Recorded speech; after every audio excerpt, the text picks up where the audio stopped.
कहानी शुरू होती है कुछ दिन पहले की। सुजुकी इस कहानी का हीरो है, एक फेल्ड मंगा आर्टिस्ट। वो कई सालों से कॉमिक्स बना रहा था, लेकिन अब तक उसकी कोई भी कॉमिक हिट नहीं हुई। मजबूरी में उसे एक छोटे से मंगा स्टूडियो में असिस्टेंट की जॉब करनी पड़ी। वहाँ लोग उसकी इज्जत नहीं करते थे और अक्सर उसे इग्नोर करते थे। घर लौटने पर भी उसकी गर्लफ्रेंड उसे रोज डांटती थी, क्योंकि सुजुकी किराया तक नहीं दे पाता था और सारा दिन बस खाना पीना और सोना करता था। फिर भी उसने अपने ड्रीम को नहीं छोड़ा। वो अब भी मानता था कि एक दिन वो बड़ा कॉमिक आर्टिस्ट बनेगा। अपने मंगा कैरेक्टर जैसा बनने के लिए उसने खुद को हीरो की तरह इमेजिन करना शुरू कर दिया। उसने पैसे बचाकर एक स्प्रे गन भी खरीदी ताकि वो असली हीरो जैसा दिख सके। लेकिन जब उसने फिर से एक मंगा कंपनी में काम के लिए ट्राई किया तो उसे फिर रिजेक्ट कर दिया गया। इस बार उसकी गर्लफ्रेंड बहुत गुस्सा हो गई। उसने सुजुकी को घर से निकाल दिया। अब बेचारा सुजुकी के पास कोई जगह नहीं थी, तो वो अपने स्टूडियो में ही रहने लगा। लेकिन किसी को नहीं पता था कि टोक्यो में एक सीक्रेट वायरस फैल चुका है, एक ऐसा वायरस जो इंसानों को ज़ॉम्बी में बदल देता है। एक दिन स्टूडियो में सोते वक्त सुजुकी को अपनी गर्लफ्रेंड का फोन आया। उसने माफी मांगी और कहा कि वो वापस आ जाए। सुजुकी बहुत खुश हो गया। अगली सुबह वो नाश्ता लेकर उसकी घर की तरफ भागा, लेकिन वहाँ पहुंचकर देखा कि दरवाजा बंद है। उसने बहुत नॉक किया, पर अंदर से कोई जवाब नहीं आया। उसने दरवाजे की चिट लेटर होल से अंदर झांका। वहाँ उसकी गर्लफ्रेंड बिस्तर पर पड़ी थी। वो धीरे धीरे उठी और फिर अचानक जमीन पर गिर गई। सुजुकी हैरान था। अगले ही पल उसने देखा कि उसकी गर्लफ्रेंड अजीब तरह से कांप रही थी और जमीन पर रेंगते हुए दरवाजे की तरफ आ रही थी। सुजुकी कुछ समझ ही नहीं पाया कि अचानक क्या हो गया। उसकी गर्लफ्रेंड दरवाजे पर कूदी और उसे जमीन पर गिरा दिया। उसने पूरी ताकत लगाकर उसे घर के अंदर धकेला, लेकिन वो और भी ज्यादा वायलेंट हो गई। वो उसे काटने की कोशिश कर रही थी, पर उसके दांत टूट चुके थे, वरना बात बहुत खराब हो सकती थी। किसी तरह सुजुकी ने खुद को छुड़ाया, तभी उसका हाथ एक नुकीली चीज से टकराया। उसने उसी से उसे दूर किया और जल्दी से वहाँ से भाग गया। वो डर के मारे अपना सामान उठाकर बाहर निकल आया। जब वो ओवरपास से जा रहा था तो उसने देखा कि आसमान में फाइटर प्लेन्स उड़ रहे हैं और नीचे लोग इधर उधर भाग रहे हैं। सब कुछ बहुत अजीब लग रहा था, जैसे कोई बड़ी डिजास्टर होने वाली हो। थोड़ी देर बाद जब वो सड़क पर पहुंचा तो उसने देखा कि चारों तरफ केओस है। लोग चिल्ला रहे हैं, कुछ गिर रहे हैं, कुछ एक दूसरे पर टूट पड़ रहे हैं। तभी सुजुकी को एहसास हुआ कि ये सब इंसान नहीं, ज़ॉम्बी है। लोग अपनी जान बचाने के लिए भाग रहे थे। गाड़ियां आपस में टकरा रही थी। सुजुकी को एक पुलिस वाला भागता हुआ दिखा। उसने हेल्प के लिए उसे पुकारा, लेकिन जब वो पास आया तो सुजुकी के होश उड़ गए। वो पुलिस वाला भी ज़ॉम्बी बन चुका था। अब सुजुकी पूरी स्पीड से भागने लगा। चारों तरफ सायरन, चीखें और आग लगी हुई थी। रास्ते में उसे एक टैक्सी दिखी। ड्राइवर अंदर सो रहा था। सुजुकी ने दरवाजा खोला ही था कि एक लड़की भी वहाँ आ गई। वो भी भागना चाहती थी। तभी एक अजीब आदमी उनकी तरफ भागते हुए आया। दोनों डर गए और जल्दी से टैक्सी में बैठ गए। उनके साथ एक सूट पहना हुआ आदमी भी टैक्सी में चढ़ गया। ड्राइवर ने गाड़ी स्टार्ट की और वो जगह छोड़ दी। टैक्सी में सब लोग चुप थे। तभी न्यूज में आया, टोक्यो पूरी तरह से ज़ॉम्बी वायरस की चपेट में है। सुजुकी ने देखा कि सूट वाला आदमी कुछ गड़बड़ कर रहा है। वो बार बार अपने हाथ को देख रहा था और तभी सुजुकी ने देखा कि उसके हाथ पर बाइट मार्क है, यानी वो पहले से इन्फेक्टेड था। कुछ सेकंड बाद वो आदमी बेकाबू हो गया और ड्राइवर पर टूट पड़ा। ड्राइवर ने किसी तरह पीछे का दरवाजा खोला। सुजुकी ने उसे एक जोरदार किक मारी और ज़ॉम्बी को बाहर फेंक दिया। लेकिन अब ड्राइवर खुद इन्फेक्टेड हो गया था। उसने गैस पेडल पूरी ताकत से दबा दिया। टैक्सी की स्पीड 160 माइल्स प्रति घंटे पहुंच गई। सुजुकी और वो लड़की, जिसका नाम हिरोमी था, जल्दी से अपनी सीट बेल्ट बांधते हैं। ड्राइवर अब पूरी तरह ज़ॉम्बी बन चुका था और उन पर झपट पड़ा। गाड़ी हाईवे पर बेकाबू होकर घूमती है और आखिर में पलट जाती है। सौभाग्य से दोनों बेल्ट की वजह से बच जाते हैं। वो किसी तरह टैक्सी से बाहर निकलते हैं और देखते हैं कि पूरा हाईवे बंद पड़ा है। हर तरफ क्रैश्ड गाड़ियां, आग और ज़ॉम्बी घूम रहे हैं। हिरोमी मोबाइल निकालती है और न्यूज पढ़ती है। ये वायरस बहुत खतरनाक है, लेकिन ठंडे इलाकों में ज्यादा देर सर्वाइव नहीं कर सकता। दोनों ने दूर देखा, वहाँ माउंट फुजी बर्फ से ढका हुआ चमक रहा था। वो समझ गए कि अगर बचना है तो उन्हें वहीं जाना होगा। ठंड ही शायद इस वायरस को रोक सकती है, लेकिन वहाँ पहुँचना आसान नहीं था। रास्ते में हर तरफ मौत थी और ज़ॉम्बी भी। उन्होंने तुरंत वहां जाने का फैसला किया। वो दोनों तब तक चलते रहे जब तक अंधेरा नहीं हो गया। फिर एक टूटी फूटी मंदिर में रात गुजारी। अगले दिन सुबह सुजुकी ने अचानक कुछ ऐसा देख लिया जो उसे नहीं देखना चाहिए था। उसका दिल टूट गया, लेकिन वो खुद को रोक नहीं सका और दोबारा देखने लगा। तभी उसने हिरोमी की गर्दन पर बाइट मार्क्स देखे। सुजुकी डर गया और तुरंत उसने बंदूक हिरोमी पर तान दी। हिरोमी ने कबूल किया कि उसे 2 दिन पहले एक बच्चे ने काटा था और शायद वो वायरस से संक्रमित हो चुकी है, पर अभी तक उसमें कोई म्यूटेशन क्यों नहीं हुआ, ये वो खुद नहीं जानती। इतनी खूबसूरत लड़की के सामने सुजुकी थोड़ा पिघल गया और सोचा कि म्यूटेशन होने तक इंतजार करेगा। सुजुकी खुद को किसी मंगा हीरो की तरह समझने लगा, जो हिरोमी की रक्षा करेगा और माउंट फूजी तक जाएगा। लेकिन किस्मत ने पलटवार किया। कुछ ही देर में हिरोमी म्यूटेट होने लगी। उसका शरीर कांपने लगा, जिससे सुजुकी डर कर भाग गया। भागते हुए उसे एक लकड़हारा दिखा। उसने मदद मांगी, लेकिन वो आदमी खुद एक ज़ॉम्बी निकला। ज़ॉम्बी ने उस पर झपटा मारा और उसकी बंदूक गिर गई। तभी हिरोमी वहां आ पहुंची और सुजुकी को बचा लिया। उसने ज़ॉम्बी को बस एक हल्का सा मुक्का मारा और वो सीधा 666 मीटर दूर जा गिरा। सुजुकी हैरान रह गया। उसके सामने खड़ी ये औरत इंसान थी या ज़ॉम्बी? हिरोमी भले ही अब बहुत ताकतवर और हिंसक थी, पर सुजुकी के लिए अब भी बहुत नरम थी। सुजुकी जाना चाहता था, लेकिन हिरोमी के मासूम चेहरे को देखकर उसने तय किया कि वो उसे अपने साथ रखेगा। आखिरकार ऐसी खूबसूरत और पावरफुल लड़की किसे पसंद नहीं आती। कुछ दिनों की लंबी यात्रा के बाद उन्हें एक शॉपिंग कार्ट मिली और वो माउंट फूजी के नीचे एक छोटे से शहर पहुँचे। वो शहर पूरी तरह बर्बाद था। हर जगह जले हुए शरीर पड़े थे। जब वो सामान ढूंढ रहे थे, तभी अचानक एक ज़ॉम्बी ने सुजुकी पर हमला कर दिया। लेकिन तभी एक सर्वाइवर आया और उसे बचा लिया। उसके साथ कुछ और लोग भी थे। उसी वक्त आसपास के ज़ॉम्बीज हरकत में आने लगे और सबको तुरंत सेफ जोन लौटना पड़ा। सुजुकी ने सोचा कि ऐसी खतरनाक दुनिया में ग्रुप में रहना ही समझदारी है, इसलिए वो उनके साथ चल पड़ा। लेकिन ज़ॉम्बीज बहुत ज्यादा थे और किसी के पास घातक हथियार नहीं था। कुछ ही देर में कई साथी मारे गए। सबको लगा अब बचने की कोई उम्मीद नहीं। तभी ज़ॉम्बीज ने हमला रोक दिया। दरअसल इमारत की छत पर मौजूद सर्वाइवर्स जोर जोर से कुछ बजा रहे थे ताकि ज़ॉम्बीज का ध्यान उनकी तरफ खिंच जाए। उनकी मदद से कुछ लोग एक दरवाजे से अंदर घुसकर ऊपर की मंजिल तक पहुंच गए। वहीं उनका सेफ जोन था, जहां कई सर्वाइवर्स जमा थे। उनमें सबसे आगे खड़ा एक आदमी था। उसका नाम था यूरा, जो उनका लीडर था। उसकी नजर सुजुकी की स्प्रे गन पर थी। थोड़ी देर बाद जब सब सेटल हो गए, सुजुकी ने छत से देखा कि कुछ ज़ॉम्बीज अजीब बर्ताव कर रहे हैं। तभी एक अंकल ने बताया कि ये स्पेशल इन्फेक्टेड हैं। ऐसे लोग जो म्यूटेशन से पहले जिस चीज के लिए ऑब्सेस थे, वही ऑब्सेशन अब भी रखते हैं। लेकिन जल्द ही इन्हें इसका भारी नुकसान उठाना पड़ेगा, क्योंकि उनमें से एक हाई जंप ज़ॉम्बी बहुत खतरनाक था। हालांकि छत एक अच्छा शेल्टर था, लेकिन वहाँ खाने पीने की चीजों की कमी थी। इसलिए सबने पास के मॉल में जाकर सामान ढूंढने का प्लान बनाया। यूरा को सुजुकी की स्प्रे गन चाहिए थी, लेकिन सुजुकी ने साफ मना कर दिया। इस ज़ॉम्बी भरी दुनिया में हथियार ही सबसे बड़ी सुरक्षा थी। लेकिन उसकी ये बात सुनकर यूरा बहुत गुस्सा हो गया। गन पाने के लिए उन्होंने हिरोमी को बंधक बना लिया और सुजुकी को धमकाया कि वो हथियार दे दे। उन्हें ये नहीं पता था कि हिरोमी इतनी आसानी से डरने वाली नहीं है। हालांकि वो लोग बहुत बुरे थे, फिर भी सुजुकी ने हिरोमी को रोक लिया ताकि झगड़ा न बढ़े। लेकिन अगले ही पल हिरोमी का आई पैच गिर गया और उसकी म्यूटेशन वाली आंखें दिखाई दी। सब डर गए। यूरा ने हिरोमी पर एक तीर चला दिया। बाकी लोगों ने मौका पाकर सुजुकी की गन छीन ली और उसे बुरी तरह पीटा। लेकिन जब यूरा गन लेने ही वाला था तभी सांगो ने मना कर दिया। अब से वो गन उसके पास रहेगी और वो नया बॉस बनेगा। यूरा गुस्से में तमतमा गया लेकिन कुछ कर नहीं सका। खुशकिस्मती से हिरोमी ज्यादा घायल नहीं हुई थी। प्लान के मुताबिक सबने मॉल की तरफ बढ़ना तय किया। कुछ लोग छत पर रहकर ज़ॉम्बीज़ का ध्यान बांट रहे थे जबकि बाकी लोग निकल गए। थोड़ी देर में वो मॉल पहुंच गए। अंदर पूरा अंधेरा था। यूरा ने मौका पाकर ग्रुप से दूरी बना ली। तभी लाइट्स ऑन हुई। सबने देखा कि मॉल का वेयरहाउस पूरा भरा हुआ है, खाने पीने और सामान से लबालब। सब खुश होकर चिल्लाने लगे लेकिन किसी को नहीं पता था कि यूरा पीछे क्या कर रहा है। जब सब सामान भर रहे थे तभी मॉल के हॉर्न्स बज उठे। यानी ये सब यूरा की प्लानिंग थी ताकि ज़ॉम्बीज़ को अंदर बुलाया जा सके। पूरा ग्रुप डर से घबरा गया। एक ज़ॉम्बी अचानक आ गया और वहीं एक आदमी को काट लिया। जोर की आवाज से सैकड़ों ज़ॉम्बीज़ वहां इकट्ठे होने लगे। बाकी लोग जान बचाने के लिए भागे लेकिन कोई रास्ता नहीं मिला।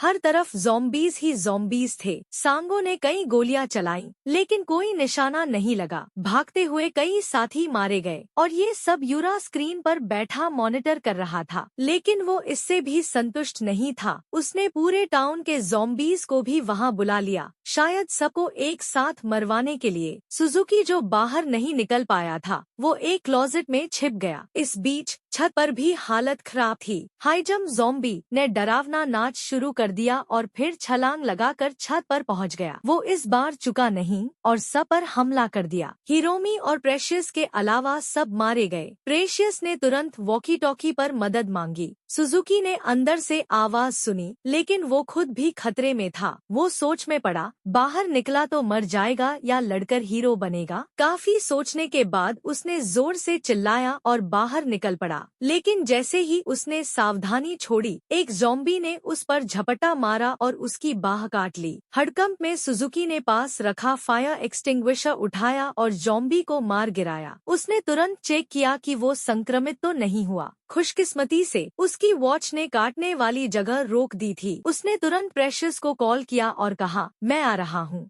फिर उसने अपना प्रोटेक्टिव गियर पहना, पार्किंग लॉट की तरफ भागा, जमीन पर चावल गिराकर ज़ॉम्बीज़ को डिस्ट्रैक्ट किया और रास्ते में गिरी हुई गन उठा ली। वो सामने देखता है, चारों तरफ ज़ॉम्बीज़ का सैलाब था। छत पर खड़ी जैन मौत का इंतजार करने के बजाय कुछ करने का सोचती है। प्रेशियस हिरोमी को अपनी पीठ पर उठाकर मॉल की ओर भागती है लेकिन बदकिस्मती से रास्ते में यूरा से आमना सामना हो जाता है। यूरा के हाथ में कार की कीज थी। उसने कहा, चलो मैं तुम दोनों को लेकर यहाँ से निकलता हूँ। लेकिन चलते चलते प्रेशियस को कुछ अजीब लगा। उसने गौर से देखा, यूरा के हाथ से खून टपक रहा था, मतलब उसे काटा जा चुका था। यूरा को म्यूटेट होते देख प्रेशियस ने तुरंत हिरोमी को उठाया और भाग निकली लेकिन यूरा भी पीछे पीछे दौड़ पड़ा। प्रेशियस की ताकत जवाब दे रही थी। तभी सुजुकी सामने आ गया। यूरा गिर पड़ा और उन्होंने मौका पाकर भागना शुरू किया। बाहर निकलते ही उनका सामना बच गए सांगो से हुआ। थोड़ी दूर जाते ही उन्होंने अंकल को उनकी तरफ भागते देखा और उसके पीछे पूरा ज़ॉम्बीज़ का झुंड आ रहा था। उन्होंने दूसरी तरफ भागने की कोशिश की लेकिन वहाँ भी ज़ॉम्बीज़ थे। अब वो पूरी तरह घिर चुके थे। No way out. अब बस एक ही रास्ता था, fight to the death. Suzuki ने जल्दी से अपना इक्विपमेंट चेक किया। सिर्फ 100 राउंड्स बचे थे और उसी वक्त हिरोमी फिर से बेहोश होकर गिर गई। अब सब कुछ सुजुकी पर था। हिरोमी की हिम्मत बढ़ाने वाली बात सुनकर सुजुकी जोश में भर गया, जैसे उसमें चिकन ब्लड दौड़ गया हो। वो बीच मैदान में उतरा, एक के बाद एक ज़ॉम्बी को शूट करने लगा। रीलोड, एम,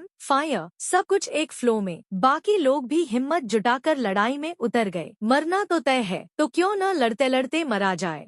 तभी एक 800 पाउंड का मोटा ज़ॉम्बी उनकी तरफ दौड़ा। सुजुकी ने सीधा सिर पर गोली मारी लेकिन वो रुकने वाला नहीं था। वो सुजुकी पर गिर पड़ा और उसे नीचे दबा लिया। सुजुकी हिल नहीं पा रहा था। तभी एक और ज़ॉम्बी उस पर झपटा। खुशकिस्मती से उसके हाथ में रोलेक्स वॉच थी जिसने काटने से बचा लिया। उसने पास पड़ी गन उठाई और ज़ॉम्बी को पीछे धकेला, फिर एक ही शॉट में उसे खत्म कर दिया। जबरदस्त जंग में अंकल और सांगो दोनों मारे गए लेकिन अब ज़ॉम्बीज़ बहुत कम बचे थे। सुजुकी ने अपनी वॉच उतारी और आखिरी वार के लिए तैयार हो गया। अब वो पूरी तरह पागलपन की हद तक लड़ रहा था। एक भी गोली बेकार नहीं गई। जैसे ही आखिरी ज़ॉम्बी गिरा, सुजुकी ने गहरी सांस ली, राहत की सांस। लेकिन तभी ऊपर से एक ज़ॉम्बी आसमान से गिरा, वही जिसने सेफ जोन को तोड़ा था। सुजुकी डर गया क्योंकि ये कोई आम ज़ॉम्बी नहीं था। कांपते हाथों से उसने अपनी आखिरी 2 गोलियां निकाली।